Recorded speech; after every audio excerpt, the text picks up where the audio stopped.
قالوا لم نك من المصلين ولم نك نطعم المسكين.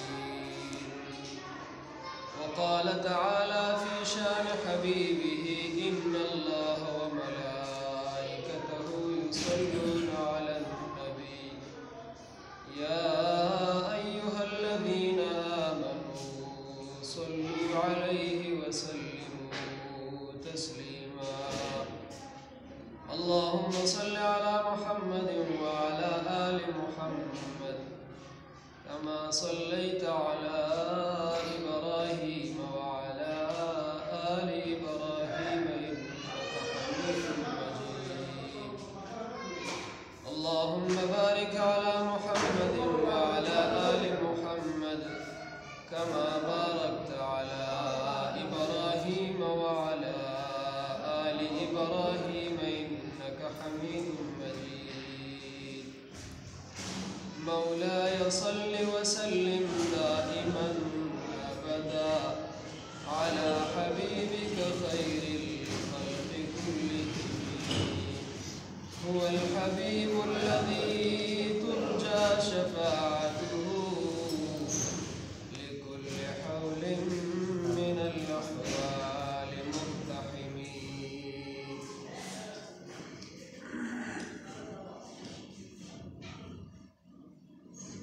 عزتمند مسلمان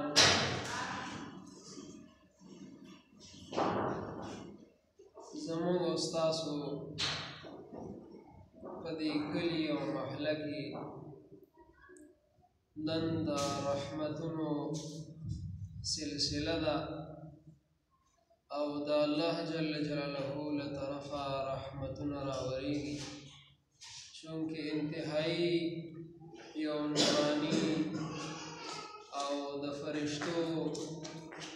راتلو مجلس دی. داسې مجلس چې فرشتي وویني نو تر اسمانه پورې حلقه جوړي او الله جل جلاله ترې سره د علم تپوس کوي چې تاسو دنیا کې د کوم ځای نه راغلئ. نو فرشتي ورته وایي چې داسې یو مجلس و چې هلته ستا ذکر کېدو، ستا بړایي بیانېدله او دغه شان د نبی علیه الصلاة والسلام او ستا د قرآن د مناسب مجلسو الله جل شانه ترې تپوس کوي سره د علمه چې دغې خلقو څه غوښتل. وایي دغې خلقو جنت غوښتلو. الله جل شانه ورته فرمایي چې خره تاسو ګواه اوسئ، دوی ته ما جنت ورکړو. وایي نور یې څه غوښتل؟ وایي د جهنم نه یې پناه غوښتله او د جهنم نه یې امن غوښتلو. وایي تاسو ګواه اوسئ، دوی ته ما د جهنم نه پناه ورکړه. وایي دا فرشتي الله جل شانه د بیا فرمایي چې دغه مجلس کې یو داسې کس هم و چې هغه دې مجلس له راغلی نه و، چا سره ذاتي کار و، خو دغه مجلس کې شریک شو. نو د هغه څه حکم دی؟ الله جل شانه ورته وایي چې دغه کس مې د دې نورو د برکته وبخلو. نو عزتمندو دا یو انتهایي نوراني او د رحمتونو ډک مجلس دی. قرآن مجید کې الله جل شانه ارشاد فرمایي، ما تلاوتو فرمایو تاسو د هغې آیت انا نحن نزلنا الذکر وانا له لحافظون. الله جل شانه وایي دا قرآن مونږ نازل کړی او مونږ به د دې حفاظت کوو. قرآن یو داسې عجیب کتاب دی چې د دې سره د چا مناسبت راشي هغه سیز محترم شي او هغه د احترام والا شي. د دې قرآن مجید سره که د انسان مناسبت راشي دغه انسان ته قاری او حافظ ویلی کېږي او د دغه انسان احترام کېږي چې چېرته مجلس ته لاړ شي نو خلک ورته د کټ بر سر پرېږدي او که چېرته یو بیټک ته لاړ شي نو خلک ورته پاسي او استقبال یې کوي. او د دغه قرآن مجید سره چې د کومې کپړې مناسبت راشي د دغه کپڑے هم چې کوم د احترام کیږي او هغه ته غلاف ویل کیږي د دغه قرآن مجید سره کچرته د یو ځای د یو مکتب د یو کمرې مناسبت راشي نو هغه ته مدرسه ویل کیږي د هغه احترام کیږي دا قرآن مجید یو داسې عجیبه کتاب دی د الله جل شانه د دې سره چې د سم مناسبت راشي نو د هغه خلک احترام کوي ځکه قرآن مجید دا د الله جل شانه اخیری کتاب دی څومره کتابونه چې د الله جل شانه مخکې تیر شوي دي دا هغه ټول نه چون الله جل شانه په دې قرآن مجید کې ایښی دی عزتمنو دې وخت مناسبت سره یو بل آیت ما تلاوت فرمایي قرآن مجید کې الله جل شانه ارشاد فرمایي ما سلککم فی سقر وی د دې جهنميانو نه به تپوس شي د جهنميانو نه به تپوس شي ما سلککم فی سقر تاسو څه شیز دلته راوستلی تاسو څه شیز دلته راوستلی نو دوی به ورته وایي قالوا لم نک من المصلین دوی به څه وایي لم نک من المصلین مونځ نه کولو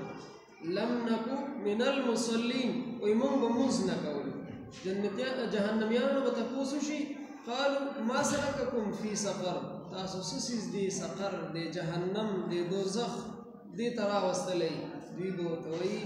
ما قالوا لم نک من المصلین مونږ به چې کوم دی مونځ نه کولو ولم نک نطعم المسکین او دویم دا چې مونږ به یتیمانانو له روټۍ نه ورکوله په یتیمانانو به خوراک نه کولو دا دوه څیزونه دي جهنميان به وایي چې دې دوو څیزونو مونږه جهنم ته راوستلو دا به د هغه جهنميانو نه تپوس کولی شي کوم چې مسلمانان جهنميان او جهنم ته ځي نو عزتمنو دا مونځ نه کول دا څه معمولي خبره نه ده د کلمې طیبې نه بعد چې الله جل شانه انسان باندې حکم فرض کړی دی هغه د مانځه دی د مانځه په باره کې قرآن مجید کې الله جل شانه 930 ځل په قرآن مجید کې د مانځه ذکر کړی دی 723 بار قرآن مجید کې الله جل شانه صرف د مانځه ذکر کړی دی عزتمنو ما ورته دې ته سوچ وکړو چې دا مونځ دومره اهم ولې دی دا مونځ دومره ضروري څیز ولې دی دا مونځ دومره اهمیت ولې لري دا مونځ اهمیت ځکه لري چې انسان دا د الله جل شانو خپل عبادت لپاره پیدا کړی بل ځای قرآن مجید کې الله جل شانو فرمایي چې ما انسان او پیری نه دی پیدا کړی مګر د خپل عبادت لپاره نو عبادت اهم عبادت هغه د الله جل شانه هغه مونځ دی او چې کله یو انسان مونځ کوي په نورو اعمالو به برابري کله چې یو انسان مونځ نه کوي د نور اعمال هم ګډوډي ځکه حدیث شریف مفهوم دی چې د قیامت په ورځ به اول حساب کتاب د مانځه کیږي که چېرته مونځ صحیح راوځي نو تبلیغیانو حضراتو نه بار بار دا خبره وایي هغوی دا حدیث ډېر زیات وایي د قیامت په ورځ به اول چې کوم دی د مونځ حساب کیږي که چېرته د دغه انسان مونځ د دې مسلمان مونځ صحیح راوځي نو ټول اعمال به صحیح او که چېرته مونځ صحیح غلط روزي صحیح د صحیح په ځای باندې مونځ دغه مسلمان غلط روزي نو نور ټول اعمال باندې دغه انسان چې کوم دی غلط دي نو دغه مونځ د ټیک کولو دپاره مونږ ته چې کوم دی د سوچ کولو ضرورت دی چې زمونږ دا مونځونه او مونږ به د خپل خلک دا به څنګه په مانځه باندې راواړو دې دپاره چې کوم دی سوچ کول پکار دی مونځ باندې الله جل شانه انسان ته څه ورکوي زه به درته د فضائل اعمال کې یو مشهوره واقعه ده 2 رکعات نفل باندې چې الله جل شانه څه ورکوي که چېرته تاسو دغه واورېدل نو بیا به چې کوم دی د فرضو چې موږ سوچ وکړو بیا به الله تعالی په فرضو باندې څه ورکوي حضرت زکریا رحمت الله علیه په فضائل اعمال کې یو واقعه لیکلې ده هغه فرمایي چې د عربو کې یو کس و هغه مزدورو د یوې علاقې نه بلې علاقې ته به هغه د خلکو امانتونه یا د خلکو تجارتونو د سودا او سامان به یې وړلو یا پیسې به یې وړلې د بلې علاقې ته پخوا چې کوم دی څه ګاډي نه او نه چې کوم دی لارۍ او هوایي جهازونه بلکې پیاده یا په خچرو باندې یا په خر باندې او یا چې کوم دی په اس باندې یا په اوښ باندې تګ دغه کس سره یو خچر او هغه به بلې علاقې ته تلو راتلو د خلکو امانتونه د خلکو تجارتونه دا سوداګانې او سامانونه به یې وړل. هغه چې کله روان شو بلې علاقې ته شام علاقې ته روان شو د سعودي عرب نه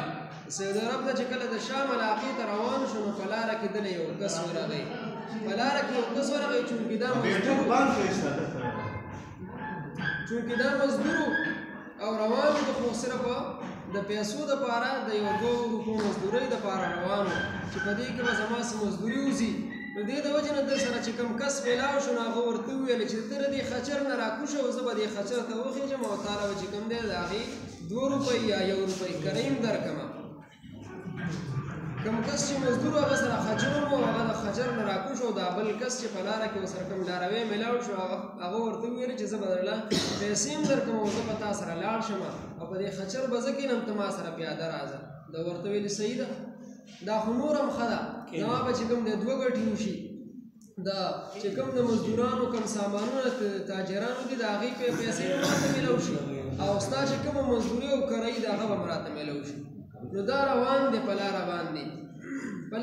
چې کوم دی دله مخې ته 2 لارې راځي. یو عامه لار ده چې کوم باندې به دا مزدور تلو راتلو شام ته او د به د تاجرانو سامانونه وړل او دویمه داسې لار ده چې هغه دې مزدور نه ده لیدلې دا بل کوم سور کس چې ورسره میلاو شو ده ورته وویللی چې دا لار ماته معلومه ده او د خر دپاره پکې اوبه هم شته دی او دغه شان د خر د خوراک دپاره پکې ګیان ډېره ده او په دې لار به لاړ شو او نږدې هم ده. دې مزدورکار ورته وویللی چې دا لار خو ماته نه ده معلومه خو چې ته ویې نو زه لاړ به شو په دغه لار باندې. نو چې څه مزل یې وکړو دغه لار په یو هیبتناک ځنګل باندې چې کوم دی ختمه شوله او د انسانانو کوپړۍ او سرونه وړوکي پراته دي. مزدور چې کوم و هغه انتهایي زیات ویرېدو چې دا خو ما انتهایي غټه غلطي وکړله چې ما نه دې سړي خبره ومنله خو بیا تللی او بیا څه نه کېدل. بس دغه کس چې دا کوم دویم کس سره میلاو شوی و هغه چې کوم دی د خر نه راکوشو او توره یې راوویستل او دې مزدور ته وویل چې تا به هم قتلوم او سامان به هم درنه اخلم چې کوم د تاجرانو سامانونو پیسې سره دي دا به هم درنه اخلم. دې مزدورو ته ډېر وویل چې به دا سامان کې د غرض دی پیسو کې د غرض دی دا واخله او ما چې کوم دی پرېږده او دا خچر هم ستا شو دا هم واخله. ده ورته وویل چې نه دا کومې کوپړۍ او هډوکي چې تا ته ښکاري دا ټول چې کوم دی ما مړه کړي دي او دلته مې راوستي دي. چونکې ونه شوله نو مزدور ورته وویل چې داسې وکړه چې ما له د یو 2 رکعاتو د نفلو ټیم راکړه ما له د یو 2 رکعاتو د نفلو ټیم راکړه. دغه خچر باندې چې ورسره کوم دویم کس راختی و هغه ورته ویل چې صحیح ده ټیک ده دې نورو کسانو هم چې کوم د 2 رکعاتو د نفلونو ویلي و دوی تر خپل لمونځ چې کوم د څه ورنه کړل تا له به خپل لمونځ څه درکړي. دا کس چې کوم د خچر والا په مانځه باندې ودرېدو او مونځ یې په داسې یره باندې شروع کړو چې آیاتونه ته هیر شول. اچانک د 6مې سپارې یو آیات ورته چې کوم دی زبان باندې جاری شو اما یجیب المضطر اذا دعاه ویکشف السوء ویجعلکم خلفاء الارض اإله مع الله. دې سره چې کوم دی دا کس په مانځه ولاړ دی او د نور پرېوتو د قبلې له طرفه یو سپین کس په اس باندې سور راښکاره شو او راغی دا په مانځه باندې ولاړ دی او دا کوم کس چې د قتل کوشش کوي او توره ورسره د هغه نه چې کوم دی توره واخیستله او د هغه سر یې قلم کړو. چې کله دا د مانځه نه فارغ شو دا مزدور نو ده چې دا ټول هر څه ولیدل نو ده تپوس وکړو چې ته څوک یې او د کوم طرفه راغلی وایي زه د دې آیت غلام یم. کله نه چې الله جل شانه قرآن مجید کې دا آیت نازل کړی دی ما ته یې حکم کړی دی چې څوک په دې آیت سره زما نه خپل حاجت پوره کول غواړي نو ته چې کوم دی د دې آیت غلام شو ته د هغه حاجت پوره کوه. نو عزتمندو دا صرف د 2 رکعاتو نفلو هغه اهمیت و. نو اوس ما ته سوچ وکړو چې الله جل شانه په فرض باندې څه ورکوي. دا صرف د 2 رکعاتو نفلو اهمیت او د 2 رکعاتو نفلو باندې چې الله تعالی دغه مزدور له څه ورکړل نو ما ته چې کوم دی د فرض سوچ هم نشو کولی چې الله جل شانه په فرض ادا کولو باندې انسان له څه ورکوي.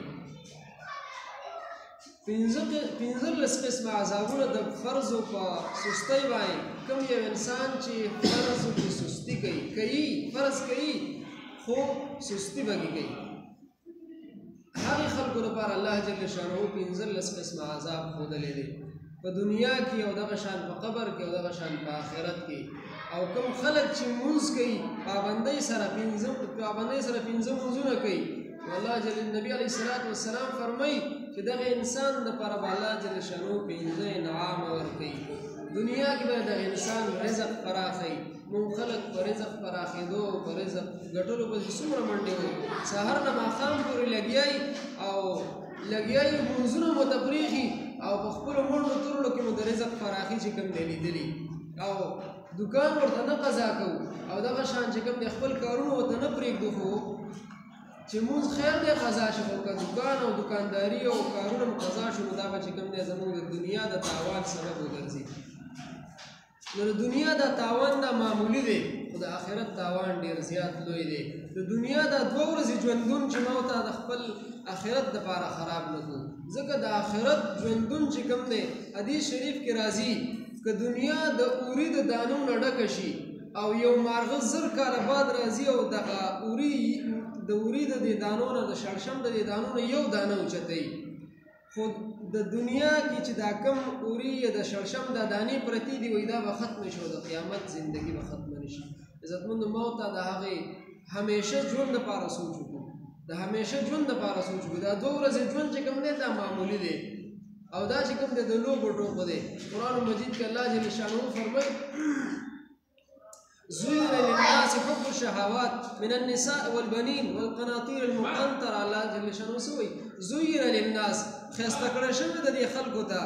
حب الشهوات د دنیا د شهوتونه د دنیا د لذتونه د دنیا د خایستونه د دنیا چې دا کم بلډینګونه یې د خلکو ته خسته کړه شوی دي دا ورته چا خسته کړي دا ورته شیطان خسته کړي دي ورته وایي چې دا سيزونه دا بنگله دسي بنگلا به جوړوم دسي بلډینګ به جوړوم او دغه شان چې کوم دی دسي موټر به اخلم او بیا به چې کوم دی مزي او بیا به سکونی بیا به آرامي شیطان ورته دا خبره خسته کوي خو چې هر څومره دولت انسان سره راشي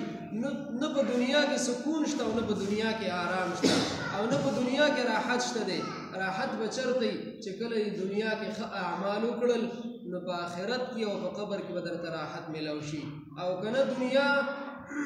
4 قسم خلق دي حدیث کې راځي دنیا کې 4 قسم خلق اوسېږي یا په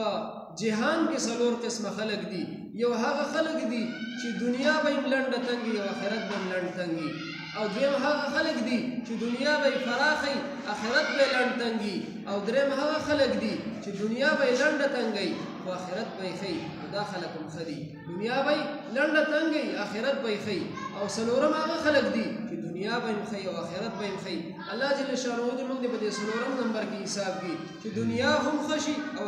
آخرت هم خشي ځکه هم دې موږ کې په دې اخیری قاعده کې سلورم رکعت کې یا په دویم رکعت په اخیری قاعده کې یو دعا کو اللهم ربنا آتنا فی الدنيا حسنه وفي الاخره حسنه په دنیا کې خجون غواړو او په آخرت کې چې کوم دی خجون نو دا دعا چې کوم دی یو جامع دعا ده ځکه الله جل شانه نبی علیہ الصلوۃ والسلام موت لپاره په هر مانځ کې چې کوم دی ضروری ګرځولې ده اوس موت د دعا ته چرته سوچم کړی دی د دعا ته موت چرته سوچم کړی دی چرته په ذهن کې مراوستي دي چې او الله جل شانه ګرځستانه دنیا مخواړم او آخرت مخواړم نه صرف په خله باندې او په زبان باندې الفاظ ویل دی او بس 1 2 3 چې څنګه یاد کړی دي مونږه همدغه شان چې کوم دی دا دعاګانې او د الفاظو یاد کړو بس همغه شانې وایي مونږ کې 2 سيزونه ضروری دي مونږ کې صرف مونږ کول نه دي خبیا مونږ کې 2 سيزونه ضروری دي یو چې کوم دی د بدن خشوع ده او یو د زړه خشوع ده یو د بدن خشوع ده یو د زړه خشوع ده چې د بدن خشوع برابر نه د زړه خشوع یې سم کار نه ور کوي او که د بدن خشوع برابر او د زړه خشوع چې کوم دی برابر نه بیا هم کار نه ور کوي دواړه خشوعګانې چې برابري دواړه خشوع چې کوم دی الله جل شانه ته متوجي بدن چې کوم دی په قلاره باندې سادل بمانځه کې موږ تاسو موضوع کې چې کوم دی ډېر زیات خوځېږو د مونځ په دوران کې یو ځای بل ځای ګرول کپړو سره لوبې کول دې سره مونځ چې کوم دی ماتېږي دې سره مونځ ماتېږي. په یو رکن کې 3 ځله لاس یو طرف ته اوچتول دې سره چې کوم دی مونځ ماتېږي. په یو رکن کې د 3 ځل سبحان الله ویلو پورې چې کوم دی تا لاس د هغې رکن د ځای نه اخوا کړی نو دې سره مونځ ماتېږي. مطلب د ودرېدو وخت دی، قیام دی، ما او تا نیت تړلی دی، نیت هم تړلی دی. نیت اوس د نیت مو کلاو کو یو ځای ګرو یا یو ځای سره لوبې کو لګیا یو او دومره پورې ما او تا لاس چې کوم دی کلاو کړي چې 3 ځل په دغه وخت کې سبحان الله یا سبحان ربي الاعلی ویلی کېږي نو دې سره مونځ ماتېږي. دغه شان په یو رکن کې مطلب ما ته قیام ته ولاړي او 3 ځل مو نیت خلاص کو د یو کار طرف ته خپل بدن ګرو یا ګیره کې ګوتې وو یا سر کې ګوتې وو یا کپړو سره لوبې کو 3 ځل